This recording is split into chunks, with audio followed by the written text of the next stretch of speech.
Bien, entonces ya vimos cómo, cómo resolver un poco el nivel de complejidad que teníamos al principio. De un diagrama de árbol de 4 categorías, ¿ok? Donde hay 4 categorías y a la vez hay 4 extracciones. Si intentamos hacer ese diagrama de 4 extracciones, ¿qué ocurre? Que entonces se nos complica considerablemente el análisis. Ahora bien, si lo planteamos de otro modo, ¿ok? Planteándolo de otro modo, fíjense que ahora podemos hacer esto. Si definimos ahora eh, la probabilidad de que hayan salido, por ejemplo, aquí podemos ahora definir un nuevo tipo de diagrama de árbol. A ver, vamos a ver si lo puedo dibujar por acá. Donde entonces, si definimos como evento, no recuerdo cómo lo tengo anotado aquí en la lámina, pero bueno, ahorita lo ajustamos. Entonces, supongamos que definimos el evento F como que hayan caramelos de fresa, ¿verdad? O el evento F complemento, que los caramelos no sean de fresa, ¿verdad? Entonces, fíjense que nosotros podemos agarrar y plantear la idea del la H sub i nuevamente. Es decir, que en la muestra hayan y caramelos de fresa, ¿verdad? Que y valdría entonces 0, 1, 2, 3, 4 caramelos de fresa, ¿correcto? Es la posición, todas las posibilidades que habría allí, si lo planteamos entonces de esa manera. Si lo planteamos entonces de esa manera, podemos entonces ahora hacer el diagrama de árbol de la siguiente forma. Probabilidad de que H1 represente qué cosa? Que existe, perdón, H0 significa que en los 4 caramelos que se extrajo, que extrajo la abuela de la bolsa, ninguno es de fresa. H2, de los 4 caramelos que extrajo la bolsa, uno es de fresa. H3, perdón, H2, disculpen, me comí el H2. H2 de los 4 caramelos, 2 son de fresa. H3, ahora sí es H3, de los 4 caramelos, 3 son de fresa. Y la última opción es que de los 4 caramelos, los 4 son todos en su totalidad, todos de fresa. Bien. Este sería pues una versión simplificada, resumida, de ese diagrama de árbol original. Fíjense que aquí entonces lo que estamos es tratando de hacer la adaptación, ¿ok? A algo que sea más cómodo, más práctico de poder manejar. Esto por supuesto que representa el muestreo que está haciendo la abuelita. Cuando ella agarra 4 caramelos, ¿ok? Y en esos 4 caramelos existen 5 posibilidades. O ninguno es de fresa, o uno es de fresa, o 2 son de fresa, o 3 son de fresa, o 4 son de fresa.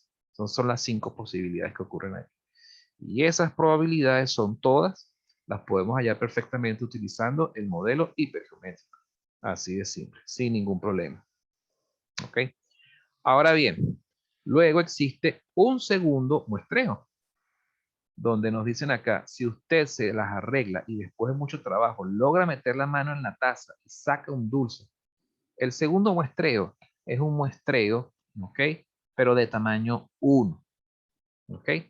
Entonces, fíjense, ¿qué ocurre si de repente, en el caso en el que todos los caramelos sean de fresa? Perdón, en el que ninguno de los caramelos sean de fresa. Existen dos opciones. Que salga un caramelo de fresa o que salga ninguno. En este caso no hay opción a que salgan caramelos de fresa porque estamos partiendo de la rama donde ningún caramelo es de fresa. Esa es la probabilidad de que en ese segundo muestreo salgan caramelos de fresa, dado que no hay caramelos de fresa, la probabilidad es 0 automáticamente. Y la probabilidad de que salga un caramelo que no es de fresa, dado que ninguno es de fresa, la probabilidad es de 1. ¿Ok? Por muy obvio que parezca. Si nos vamos por el otro extremo, la probabilidad de sacar de esa taza con 4 caramelos, sacar un caramelo de fresa, dado que todos son de fresa, que esto que está aquí, la probabilidad es de ¿cuánto? De 1. Es un suceso seguro, es un evento seguro. Independientemente de lo que haya allí, o sea, si siempre van así, todos son de fresa, la probabilidad de que yo saque un caramelo y que ese sea de fresa, dado que los 4 son de fresa, es 1. La cosa se complica cuando entonces nos vamos por los eventos intermedios. Cuando H vale 1, entonces podemos plantear lo siguiente. Ajá, los dos casos. Que cuando yo saque un caramelo de allí, el único caramelo que yo pueda sacar de esa tacita de 4, ese caramelo sea de fresa, dado que uno de los 4 es de fresa, o de que ninguno sea o que el que yo agarre no sea de fresa, dado que uno es de fresa. Entonces podemos agarrar y separar esto en dos posibilidades. ¿Ok? Vamos a verlo con más detalle en la explicación que sigue. Fíjense, aquí por lo menos se hace la repartición de los dulces, se deducen las cantidades. El primer muestreo es de tamaño 4, es sin reposición. El segundo muestreo también es sin reposición, pero es de tamaño 1. Luego entonces se deducen los experimentos. Podemos separar esto en dos categorías porque como nos estamos enfocando es solamente en los caramelos de fresa, tenemos que son 50 los caramelos de fresa versus 150 de los dulces que son de otro sabor, ¿verdad? Se hacen los conteos, aunque esta parte es más que todo como explicativa, pero realmente lo que interesa es esto que está aquí. Ah, bueno, yo aquí no utilicé la notación H, sino la notación A mayúscula, donde A sub 0 representa que en los 4 caramelos que sacó la abuela, ninguno es de fresa, y así sucesivamente. ¿Okay? Y estas serían las probabilidades condicionales. Que el único caramelo que yo logré sacar sea de fresa, dado que ninguno es de fresa. O no fresa, dado que ninguno es de fresa. Esta probabilidad es 0 y esta probabilidad es 1. Entonces, bueno, fíjense todas las opciones que hay acá. Bien, a nosotros nos preguntan lo siguiente. Calcule la probabilidad de obtener un dulce de fresa. Ajá, si nos basamos en el diagrama de árbol, la probabilidad de obtener un dulce de fresa, ¿qué herramienta debería aplicar yo aquí?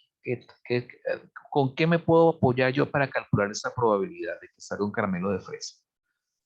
Teorema de Bayes, teorema de la probabilidad total, definición clásica de la probabilidad, probabilidad de la intersección. ¿Qué hago yo aquí? O sea, si me Condicional. piden, dígame. Podría ser condicional.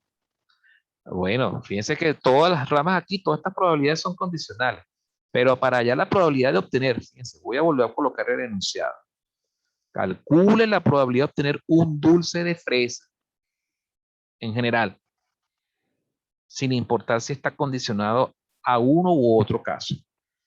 La probabilidad de obtener un dulce de fresa, si F representa la probabilidad de obtener dulce de fresa y F dado a sub 0 es obtener la probabilidad de obtener un dulce de fresa dado que hay ninguno de fresa en la tacita, o F dado a sub 2, la probabilidad de obtener F, un caramelo de fresa dado que hay 2 caramelos de fresa en la tacita, en general. ¿Cómo hallo la probabilidad de obtener un dulce de fresa? En general. En general.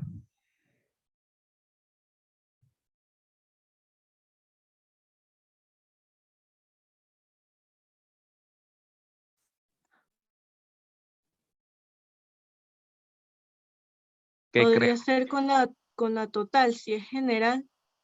Exactamente. Había que agarrar y utilizar la ley de probabilidad total. El teorema de la probabilidad total, perdón. Entonces, ¿qué habría que hacer? Calcular las probabilidades condicionales asociadas a estos casos, ¿verdad? Hallar el valor de esta probabilidad condicional y multiplicarlo por esta probabilidad pura, ¿verdad? Hallar esta probabilidad condicional y multiplicarla por esta probabilidad.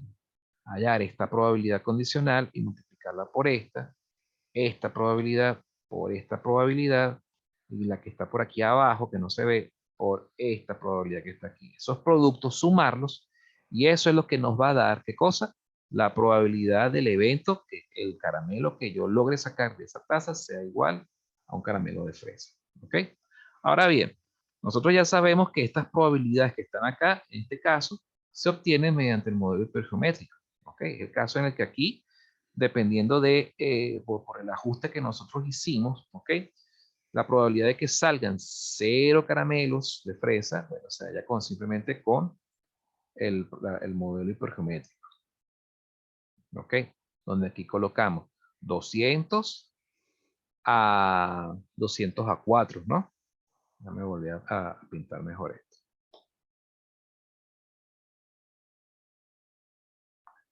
Me quedó como pegado el zoom.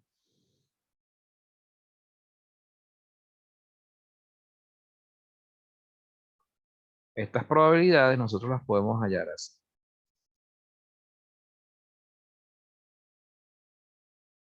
Ya, déjame pintarlo mejor. Porque vamos a ver. Así. La probabilidad de A sub I, de una sub I dado. Si sabemos que son 200 caramelos, pero la muestra que voy a sacar es de tamaño 4, ¿verdad? Aplico modelo hipergeométrico. Y arriba, ¿qué colocaría? ¿Cuántos caramelos sabíamos que eran de fresa? Creo que eran 50, ¿no? 50 caramelos de fresa. Ahí. 20. Y el complemento de 50, 150, 4 menos I, ¿correcto?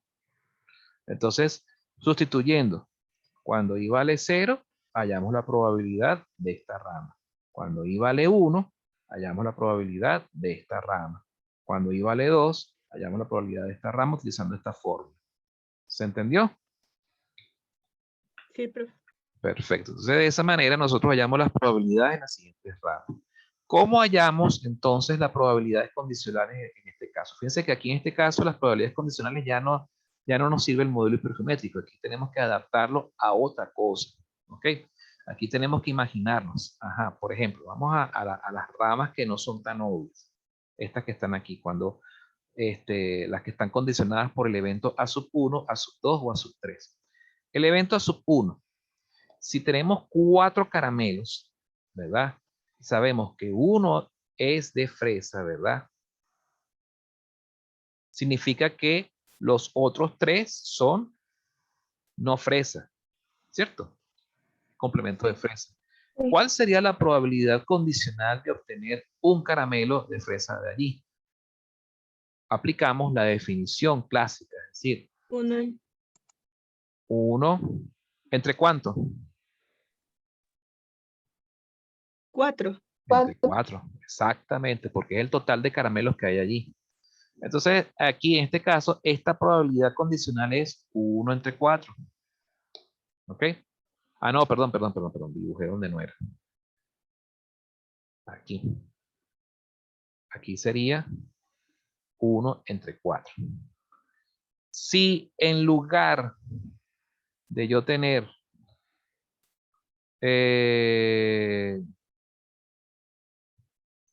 los 4 caramelos, nos vamos al caso que está aquí. Sabemos que hay 2 caramelos de fresa y entonces por ende hay 2 caramelos que no son de fresa. ¿Cuál sería entonces la probabilidad de que yo saque un caramelo de fresa de ese frasco? Un medio. Un medio directamente. 2 entre 4, un medio.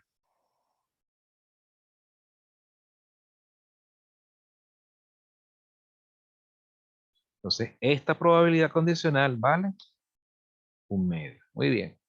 Y de otro modo, si en vez de yo tener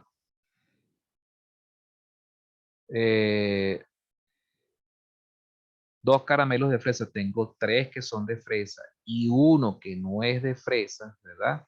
Uno que no es de fresa, la probabilidad de que yo saque un caramelo de fresa de aquí sería ¿cuánto? 3/4.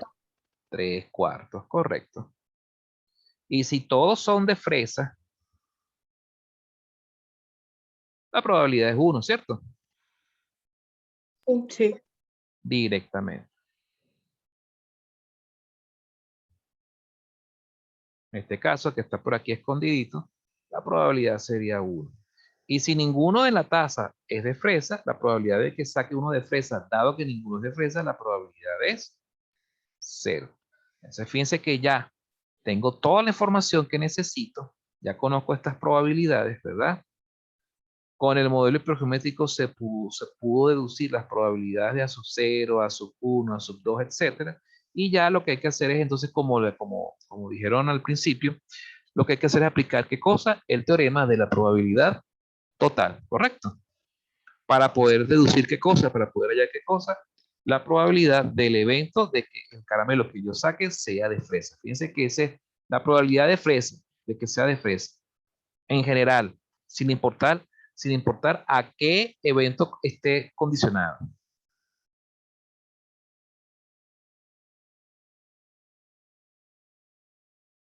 Por teorema de la probabilidad total, sustituyendo, ¿verdad? Nos da entonces que la probabilidad de que el caramelo sea de fresa es de 0.1.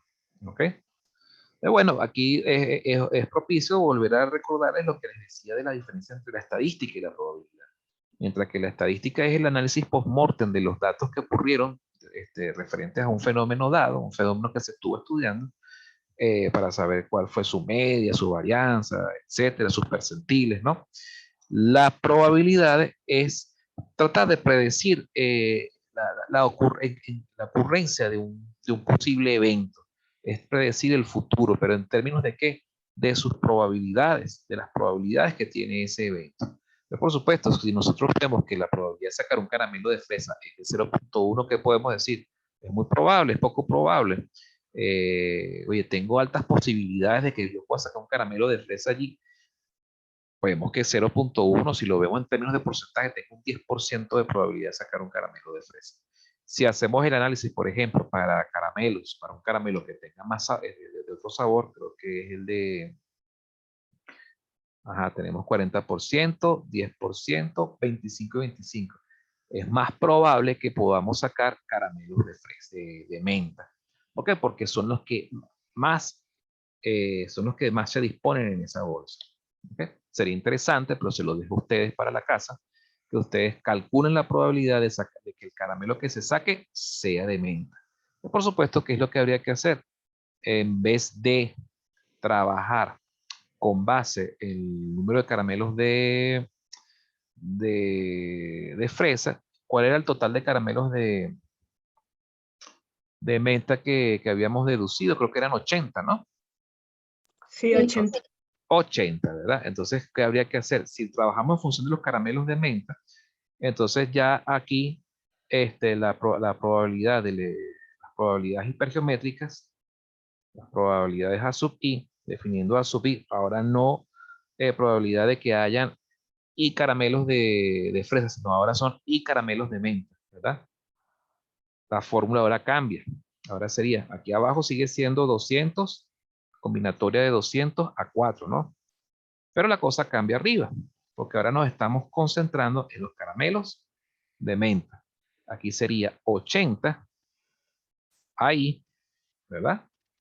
Y aquí sería el complemento, aquí 80 que sería 120, ¿no? 120, 4 menos i. Por supuesto, eso va a cambiar las probabilidades acá, acá, acá, etcétera, etcétera. ¿Ok? Entonces van a ser unas probabilidades diferentes, ¿correcto?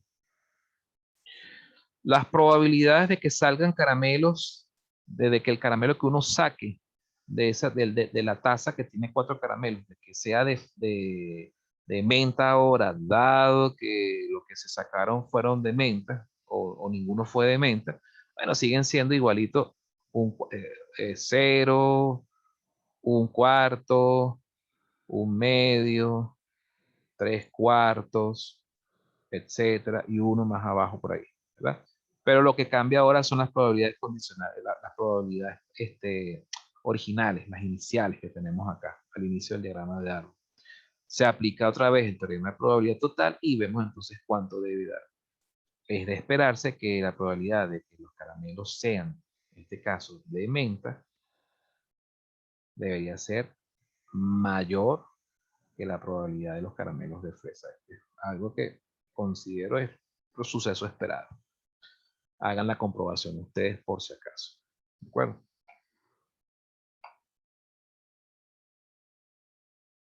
Ajá, vamos a ver el enunciado. Ah, bueno, fíjense que por alguna razón me quedó en el subconsciente el tema del caramelo de menta. Si el dulce que usted obtuvo es de menta, calcule la probabilidad de que todos los que colocó la abuela en la taza hayan sido de menta. ¿Ok? Bueno, chévere, está bien. Esta es una pregunta parecida a la pregunta hipotética que les acabo de plantear. ¿Ok? Entonces, si el dulce que usted obtuvo es de menta, calcule la probabilidad de que todos hayan sido de menta. Chévere, bueno, ya nos adelantamos allí a eso.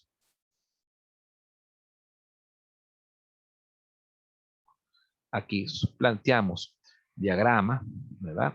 Ahora definimos un nuevo evento para evitar confusiones. Vamos a definir el evento B sub I, donde I vale 0, 1, 2, 3, 4, etcétera, ¿verdad?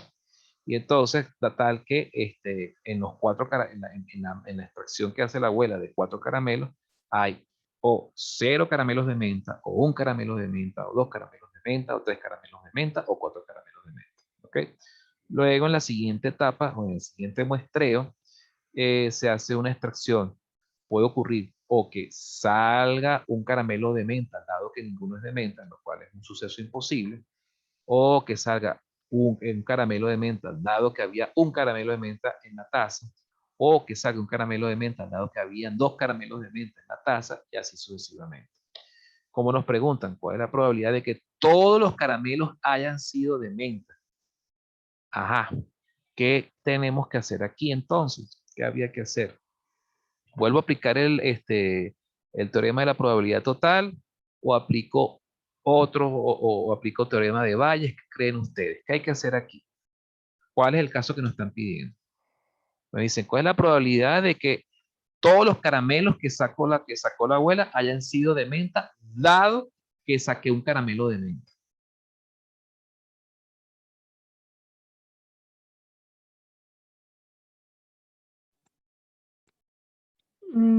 Valles, porque ahí como que nos iríamos como que del final, no sé, Al comienzo, ¿no? como que de la raíz, exacto. Como, ajá, exactamente. Vamos como que del final de las ramificaciones al comienzo de las ramas. Y nos estamos concentrando en cuál de las 5 ramas iniciales, en cuál nos estaremos concentrando. En la última. La última, ¿verdad? Porque es justamente la rama que corresponde a que todos los caramelos son de menta, ¿cierto?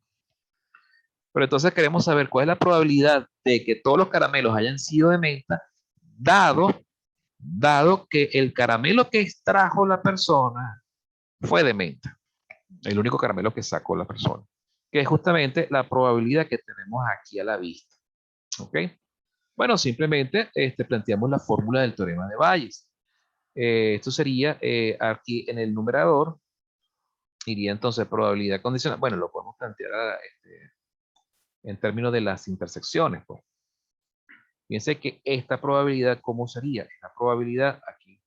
¿A qué es igual esta probabilidad? A la probabilidad de la intersección de B sub 4 con M. Por supuesto, por definición de probabilidad condicional, por la relación que tienen las probabilidades de las intersecciones con las probabilidades condicionales, esto se sustituye por esta expresión en el numerador. La probabilidad de que el caramelo sea de menta, bueno, aplicamos justamente la ley de probabilidades totales, o el teorema de probabilidad total, que es justamente lo que se ve aquí abajo. ¿Ok? Que ya lo aplicamos para el ejemplo anterior. Sustituimos, desarrollamos, calculamos y obtenemos entonces el resultado final. Ese resultado, bueno, no lo tengo aquí a la mano, pero se los dejo a ustedes para que lo calculen y me digan el resultado finalmente. Cualquier duda, bueno, me lo consultan por el grupo de WhatsApp. ¿Alguna duda con respecto al desarrollo de este problema? Antes de pasar a otro ejercicio.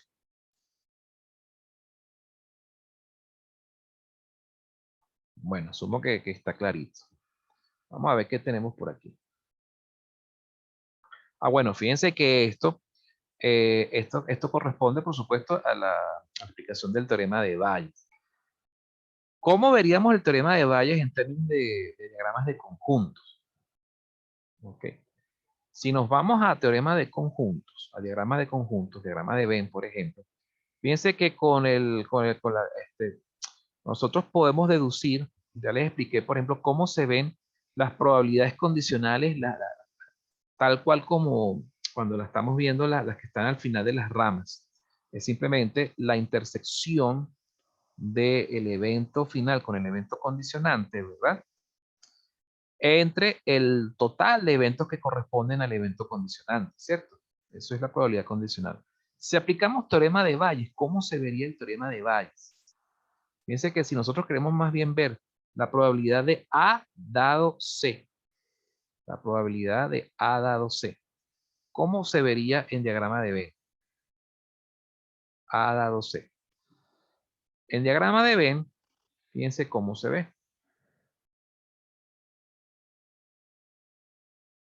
Sería la intersección de A con C, pero evaluada solamente con respecto a la totalidad de los eventos, de los resultados correspondientes al evento C solamente.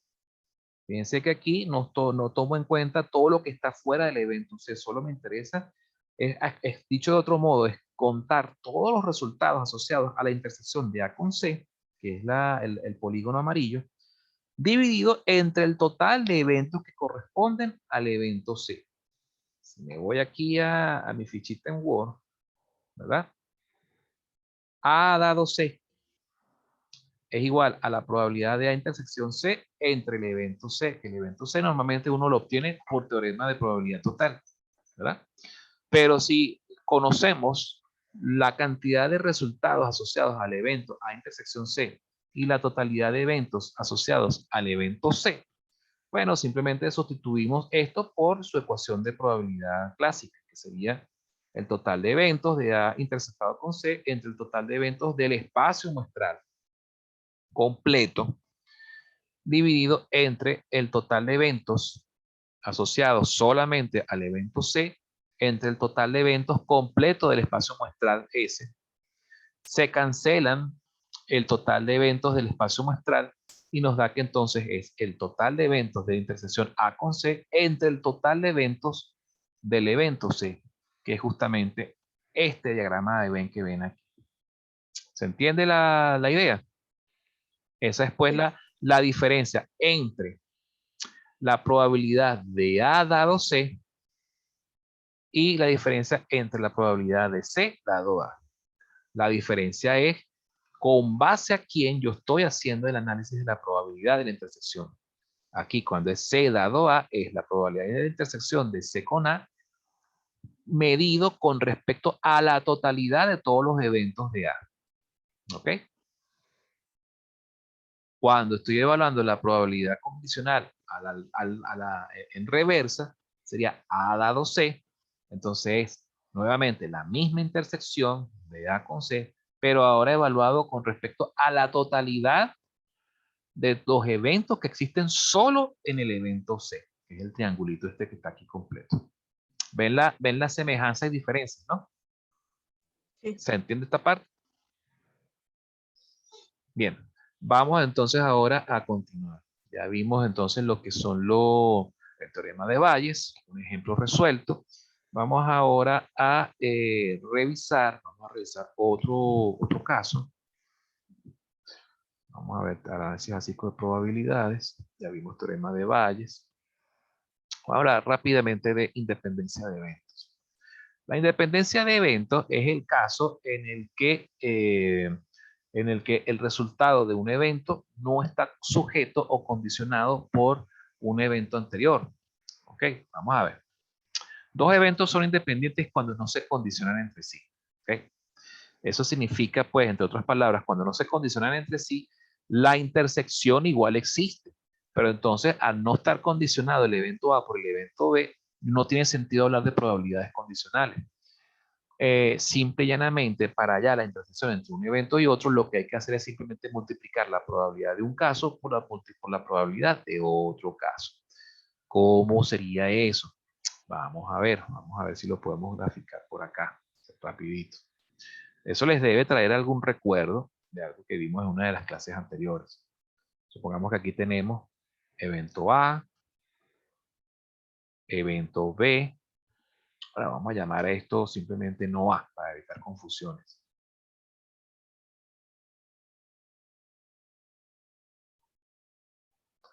Y entonces los eventos que siguen a continuación pueden ser, por ejemplo, un evento B o un evento no B. Así de simple, para no enredarnos tanto la vida. B y no B. Si los eventos no son condicionados, no están condicionados, entonces no tiene sentido utilizar la nomenclatura B dado A o B dado no A, nada de eso. Simplemente, solamente se hablaría entonces de probabilidades en las que esta probabilidad no se ve entonces afectada por la ocurrencia de este o este. ¿Ok? Simplemente es la probabilidad de este evento o este evento. ¿Eso a qué corresponde? Entre los experimentos aleatorios que hemos visto hasta el momento. Hemos visto dos tipos de generales de experimentos aleatorios, ¿verdad? Está el experimento aleatorio, que es con reposición, y el experimento aleatorio sin reposición. ¿Ok? El experimento que es sin reposición normalmente está asociado a qué cosa? A probabilidades condicionales, ¿verdad? Y también lo solemos asociar con qué cosa también? Con modelos hipergeométricos, ¿cierto? Cuando el Sí. experimento es con reposición, ¿qué sucede? Entonces estamos en presencia de qué cosa? De probabilidades que son de tipo binomiales o multinomiales. ¿Se acuerdan de esas probabilidades? ¿Por qué? Porque entonces ahí, si volvemos al ejemplo de la bolsita que contiene n fichas, n sub 1 fichas amarillas y n sub 2 fichas de color rojas, si yo saco una fichita de esa bolsa, ¿verdad? Registro el color de la ficha, la anoto en el pizarrón, salió de color amarillo, y esa ficha la devuelvo a la bolsita, ¿verdad? Para después en una siguiente extracción volver a sacar nuevamente una ficha y volver a registrar. La probabilidad de que salga una ficha de color rojo o de color amarillo se va a ver afectada por la ficha que se sacó en la probabilidad, en el evento anterior, en la extracción anterior. No. No. Sigue siendo la misma, ¿verdad? Sí. ¿Por qué? Porque no cambia el tamaño muestral, no cambia el número de fichas. Cosa distinta ocurre, por ejemplo, con los experimentos sin reposición. Cuando son sin reposición, ¿qué sucede?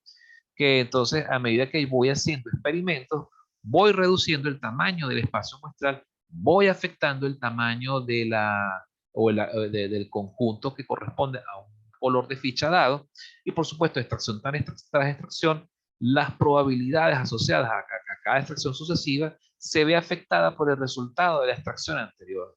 En cambio, cuando yo no modifico el tamaño muestral, el tamaño de los conjuntos de cada color de ficha, ¿verdad? Independientemente, y aquí recalco la palabra independiente, el evento de extraer una ficha, ¿ok? Esa probabilidad se mantiene inalterable extracción tras extracción, que eso es justamente la base de la definición de los eventos binomiales, cuando estamos trabajando con dos categorías, ¿ok? De resultados. Resultados amarillos, resultados rojos, resultados buenos, resultados malos, ¿ok?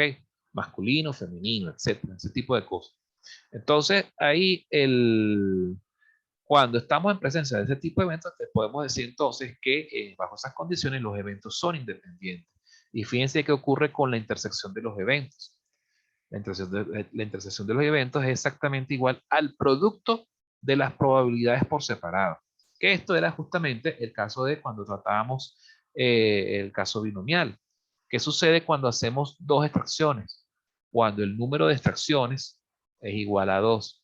Bueno, entonces la primera rama representa el resultado de la primera extracción y la segunda rama representa el resultado de la segunda extracción. Si queremos saber la probabilidad de la terna AB, O que salga, por ejemplo, A sub 1, B sub 1, específicamente que salga A, B sub 2, perdón, específicamente que salga A en la primera extracción y B en la segunda extracción, bueno, eso es simplemente la probabilidad de A en la primera extracción por la probabilidad de B en la segunda extracción. Si de paso sabemos que esa probabilidad de A la podemos generalizar, entonces a la probabilidad de A por la probabilidad de B. Y esto es, por supuesto, consistente con el modelo binomial. Bien, si de repente queremos calcular otro tipo de probabilidad, la probabilidad de A intersectado con A, eso está asociado a qué realmente? A que en la primera extracción salió A y en la segunda extracción volvió a salir A. Entonces aquí sería la probabilidad de A al cuadrado. ¿Sí? ¿Se acuerdan de esos análisis, esas deducciones que hicimos para el primer tipo de muestreo o el primer tipo de experimento aleatorio, ¿no? El experimento binomial, ¿no? Pues básicamente de eso se trata. Entonces, con la independencia de eventos, lo que estamos es simplemente retornando un poquito para terminar de ponerle el nombre completo al experimento aleatorio binomial. Es un experimento que se basa justamente en el análisis de eventos en los cuales no existe vinculación directa, pero la probabilidad de la intersección de esos eventos igual se sigue dando, ¿ok? Se pueden calcular esas probabilidades de intersección, pero la probabilidad de intersección es simplemente el producto de las probabilidades por separado, ¿ok? Porque no hay condicionales, no hay eventos condicionados por allí. Fíjense que nosotros podemos hacer una deducción rapidita. Fíjense que si nosotros partimos de esta definición, ¿verdad? ¿Qué sucede cuando, por ejemplo, nosotros, si A y B son independientes? A ver, ya se nos queda un minuto. Yo preferiría más bien pasar a la siguiente sesión antes de comenzar el desarrollo porque voy a perder la pizarra. Vamos a salirnos de esta sesión para pasar entonces a la última parte de la clase. ¿Okay? Nos vemos en breves instantes, por favor, no se retire. Yo voy a escuchar ahí rapidito al baño y ya regreso. ¿Ok? No se vayan.